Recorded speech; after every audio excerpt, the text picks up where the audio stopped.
You're listening to The Crunch with Cam Slater, right here on RCR, Reality Check Radio. This week on Political Tragics, we go to dig deep into the political intrigue and behind-the-scenes fun and games of political pollster and blogster David Farrar. You've been involved in politics for about as long as I have. Yeah, I joined the Young Nationals in my first year of university, 1986.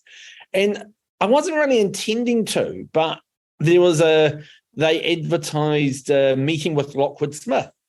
And I just thought, oh, that sounds really interesting. I knew him from his TV personality days, etc. So I went along really to hear Lockwood, and then found out that it's actually their AGM, and somehow ended up being made branch secretary because I actually had a computer, etc. So it was almost a bit accidental. Well, you're the person who got me into blogging. Back in 2005 when I started. You'd already been doing it for a couple of years before that. But we started blogging before it was, that popular. And, I had a little goal there. 20 David. Years and a week I will have been going. Yeah, and I'm close behind you on that. And I set a little goal. You probably didn't know it back then, but there's no point in coming second in my view. And I always set a goal to try and beat you. And it took me a few years, but I got there in the end. Oh, you did. It wasn't that well hidden a goal. You were really open about it. Yeah. And as I said, if someone has to get more numbers than me, I'm glad it was you. Yeah. Now, didn't you get sacked by the Prime Minister once? No. Oh, come on. Tell the truth. Nope. Wasn't sacked? No. Oh, come on. You're going to share something, surely. Well, what I can share, this is quite a good little story, is in 1999 election, I was doing the polling for it, and we were meant to finish polling on the Wednesday night, because doing a Thursday night poll is pretty useless because Friday it's all over. There's nothing you can do or announce Friday, etc. So I told the staff we were finishing up on Wednesday, but then got told, no, we really want to just, for curiosity's sake, know what the final night's like. So can you organise a shift on Thursday night too?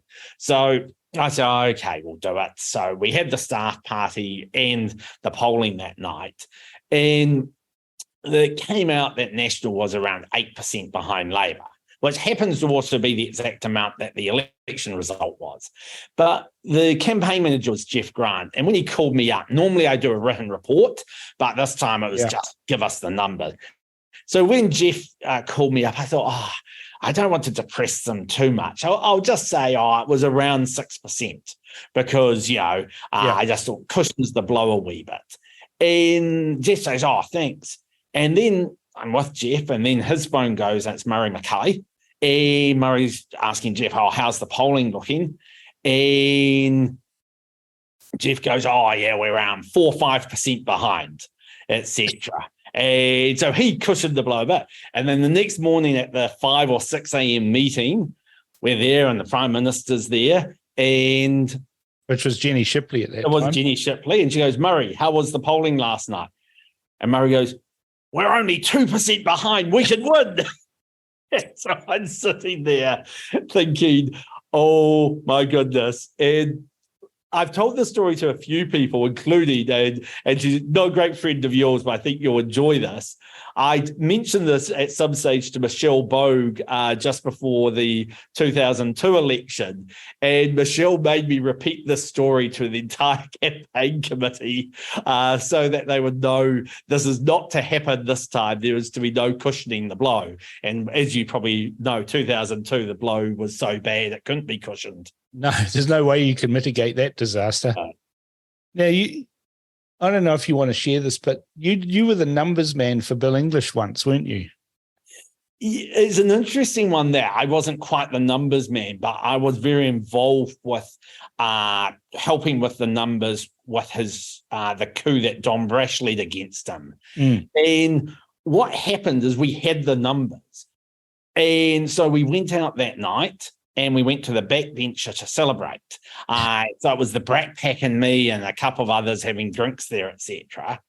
But then, as happens, and we can speculate on who, one person flipped.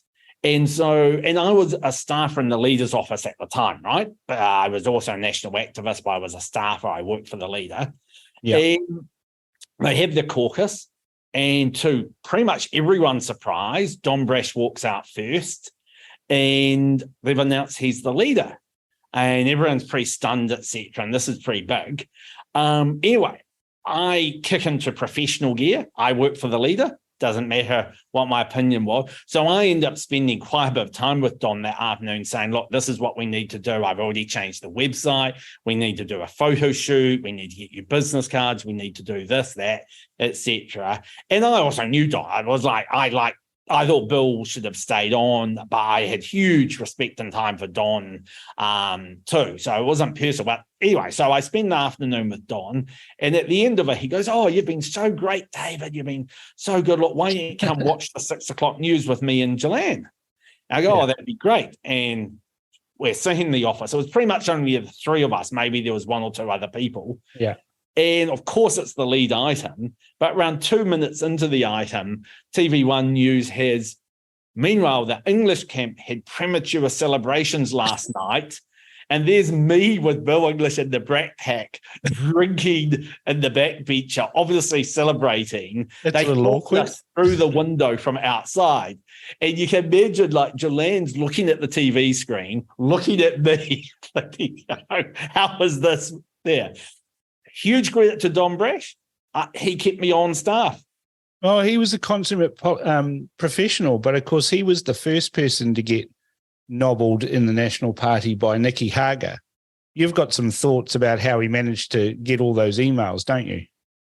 Well, my best guess is every email was to or from Don or a guy, Brian, who worked for Don.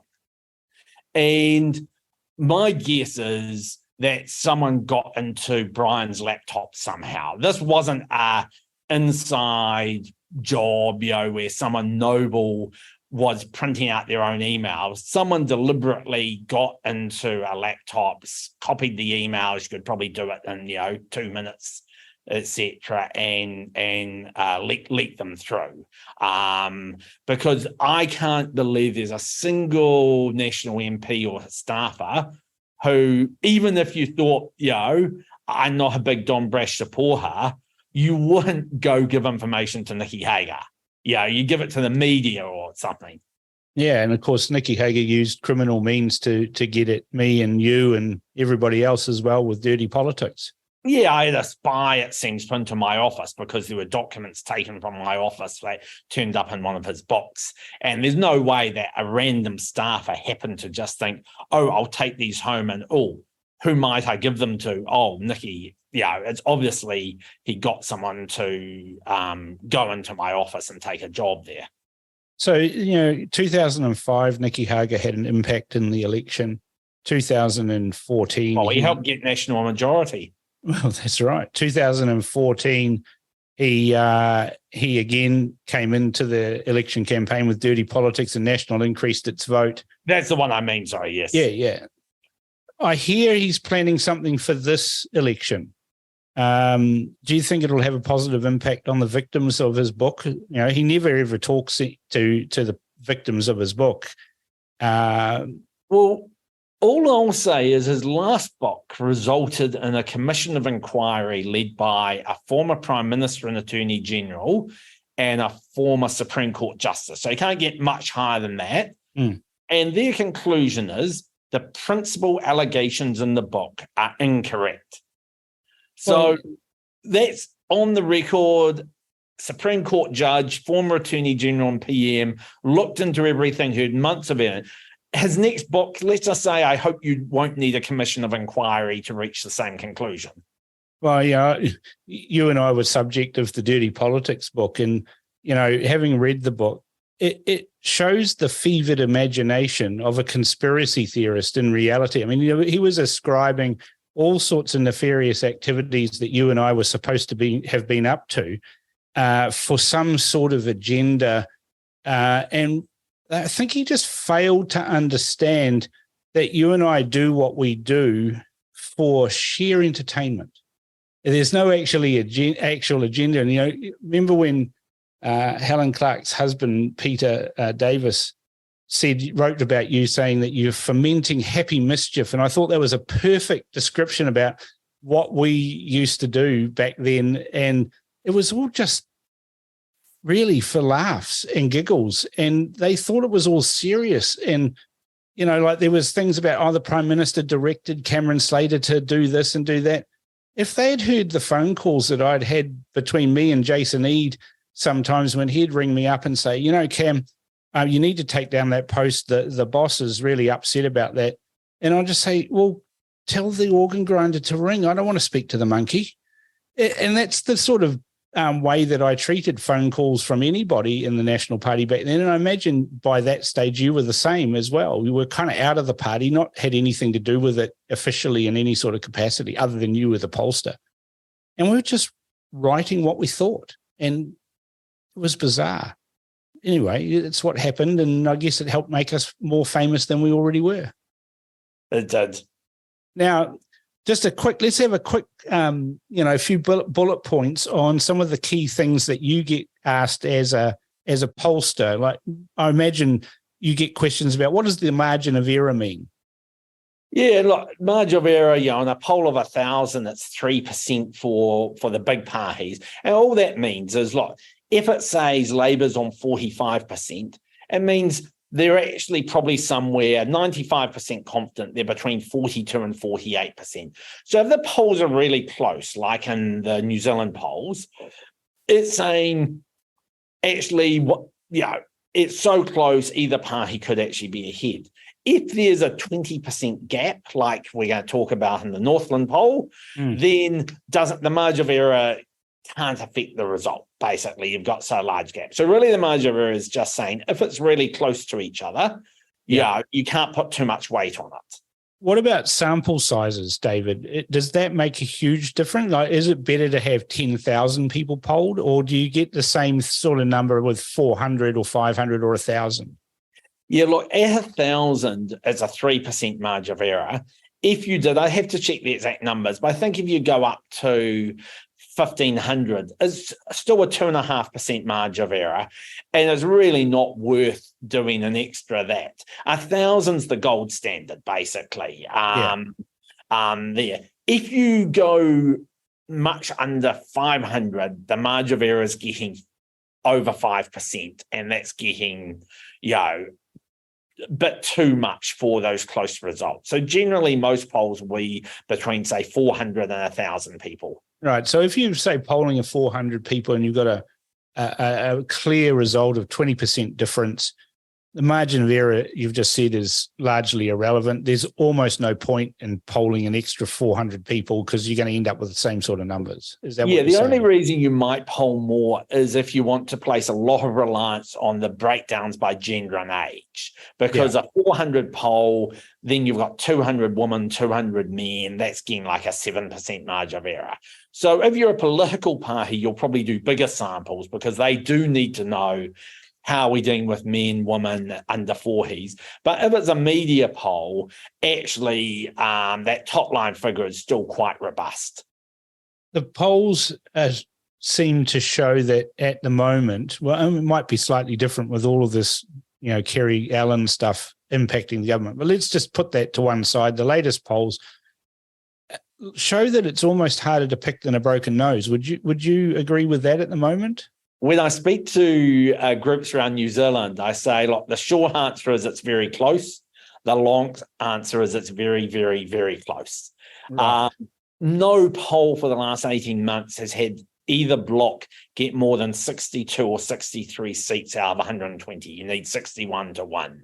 Yeah. And that's partly because, you've got two centre-right parties. You've got New Zealand First if they make it, and you've got three centre-left parties. And, the two blocs are very balanced. As a professional pollster for this election, do you believe that let's just talk about the minor parties. National's going to get their Labor's going to get there. The Greens are going to get there. ACT is going to get there. To Party Maori, let's not talk about them because they've got, kind of a bent system that helps them get there. For the minor parties, including New Zealand First, what are you seeing now as a gut feel on who is likely to get there and who's likely to not get there? New Zealand First is the most likely party outside Parliament to make it. I wouldn't go as far as to say the odds are 50-50, but they're definitely better than last time because I think the issues they're campaigning on, especially around co-governance, are striking much more resonance. They have some competition there.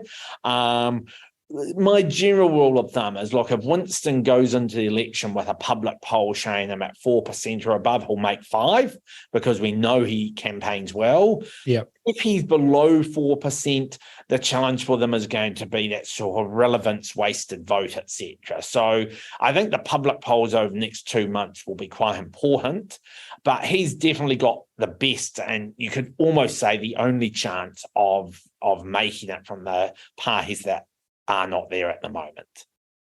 What are the headline numbers there, David, and what is it showing, especially for Democracy New Zealand? What do these numbers show? And this is exclusive. This is the first time that anyone's polled in Northland, and we've got a stake in the ground here so that we can, hold the feet to the fire of all the candidates.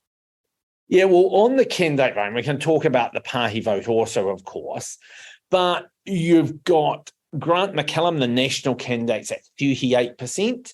Mm-hmm. Then you've got Willow Jean Prime, the incumbent MP, a pretty disastrous result. She's only at 18%. So she'll be hoping for a high list ranking then, won't she? Yeah, and she'll need a very high list ranking because at the moment, Labor's only going to get around 5 list MPs, and she was number 10 on their effective list, i.e. when you take account of who wins electorates there. So it's not looking good for her. You've got Shane Jones next on 6%, and then the ACT candidate, who's a list MP, Mark Cameron, in 4th place on 3%. And Matt King, the former national MP and leader and candidate for Democracy NZ, on 2%. Now, there are 30% undecided, and we talked about Marjavera. Yeah. So what that says is you can't totally rule out, that 20% between National and Labour could maybe get closed if national candidate has a bad campaign and the other ones, there's 3 other centre-right candidates, ACT New Zealand First, Democracy New Zealand. They all had really good campaigns and got up to 5-10% each, and Labour gained a through. Possibly it's plausible that, there. But outside those two, if you're polling 3 months out at 3 or 6% or 2%, it's very, very hard to see that there's any pathway to you winning there. You'd have to win 2/3 of the undecided voters, and minor parties have never done that. So very much my reading is this is national seat to lose. And that's no big surprise. It has, with the exception of when Winston won it in a by-election, has been, and last election where Labour won it, has been a pretty solid national seat for a long time. So what we're really seeing is a sort of return to normality. If you look at the party, that shows how much things have swung against the government, because you've got National at 36% and ACT at 16%. Add those two get together, 52%. Add Labour and Greens together, 23%. And you've got 16% undecided. So on the party vote, it's very clearly going back to the centre-right. And when you ask people, as we do, this is one of the most powerful questions, I think, do you think your country's heading in the right or the wrong direction? I'm just bringing up the exact numbers there, but they're pretty terrible. Yeah, it's pretty bad. 19% of Northland residents in this poll say we're heading the right direction, 71% the wrong direction. Yeah, so again, you're the Labour candidate, very, very hard to win against that. And people have sort of worked out, I think, in that seat, they're actually quite smart. ACT's got 16% party vote, but only a few percent electorate vote. So they know if you want to change the government, you can party vote for any of the centre-right parties, but if you want to win the seat, you get behind the centre-right candidate who's most likely to win, and that's clearly Grant McCallum. So just to clarify, you asked people which candidate from which party you would give your candidate vote. You didn't ask about names. You just said who would you vote for the national candidate, and then they said, I'll vote for the national candidate. Or we say which candidate or party's candidate. So they might just say the national candidate, or if they know the name, they might say Grant McCallum. They might say New Zealand First candidate. That we don't give them a list. We just say which party's candidate or candidate will you vote for. What we did do, though, is after we asked that question, because we don't give them names, we then just ask, can you name the candidates for those 5 parties? That was interesting. Those numbers are fascinating. Yeah, because the Labour candidate, who's the current MP, 39% knew she's the current MP. That's actually low. Electorate MPs generally should be at 70% name awareness. 7 out of 10 people should be able to say who the local MP is. There, it's only 4 out of 10 for Willow Jean. The national candidate's not got a great name recognition at 29%. Admittedly, he's been selected a bit later, but he should be aiming for 70% also. So he has to really double his name recognition there. Yeah. The Act List MP is only at 7% name recognition, which surprised me because normally List MPs do have a local profile. Jane Jones, actually, of the candidates not in Parliament, is an impressive number for him, really. Yeah, 34% could name him as the New Zealand First candidate, etc. So he's certainly known there. But mostly, though, people are still not saying they're going to vote for him just because they know he's the candidate. Now, Matt King, former MP, bet Winston in 2017 there. But having defected to and set up Democracy New Zealand, even though he's very active with his meetings, only 1 in 5 or 19% knew that he was the candidate. And we actually tried to help them a bit because we actually said, can you name the leader and local candidate for Democracy New Zealand? Right.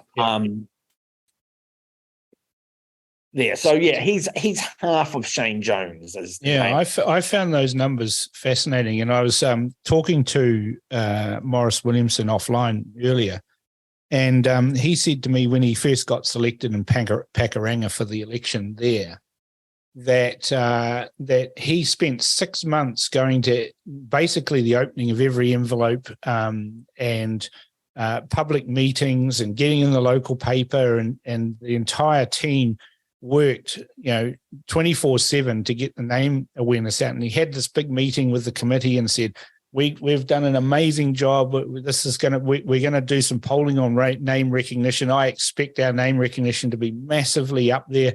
And when he got the results a week later, he had 17% name recognition. He said it sort of popped his balloon a bit, that all of that work was almost for nothing.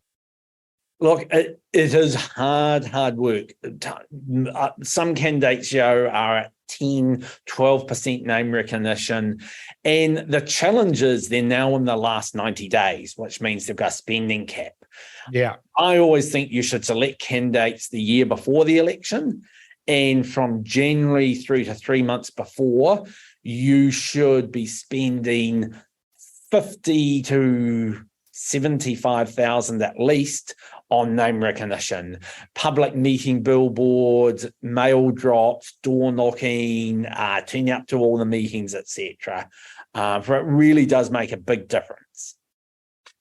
So your call on Northland, based on this poll, is that it's pretty much a lock for the National Party and the national candidate, both in the unless list. They did something really bad, yes. Well, Grant McCallum's not known for that. No. I know Grant. He's pretty solid. I've known Grant for nearly 30 years. He's a former board member of the National Party, and he's just a solid farmer. He's never going to set the world on fire. Has a very big membership base in the electorate. I understand the former MP, John Carter, is in charge of membership, and in the past, I don't know how many they have at the moment, but has had them up to nearly 2,000 members at times, and they might be $1 members or $5 members, but still means they're on your mailing list, and they'll probably be putting hoardings up. Yeah, Northland's always had one of the biggest memberships in the National Party, from the time that I can remember. My father talking about membership, and Northland was always rated as a high. They're from the old school of get as many members as possible club, rather than the Murray McCully club, which is to have as few members as possible, because they're pesky. In case they try to roll you. Yeah, exactly. All right, so you're the ultimate political tragic, really, David. You're the one who got me started into blogging, and people we had curse me for that. Yeah, I don't know if you know this, but in 2008, remember we did the Blogmobile trip all around the country, and we had spent 2 or 3 hours with Jacinda Ardern having lunch in Morrinsville. Remember that? Yeah. And I understand that when Dirty Politics came out, that David Cunliffe, who was the leader at the time, called all the caucus together and said, right, now who's met these characters, David Farrar and Cameron Slater? And apparently Jacinda Ardern, to her credit, actually put her hand up and admitted to the fact that she had a lunch with us back then.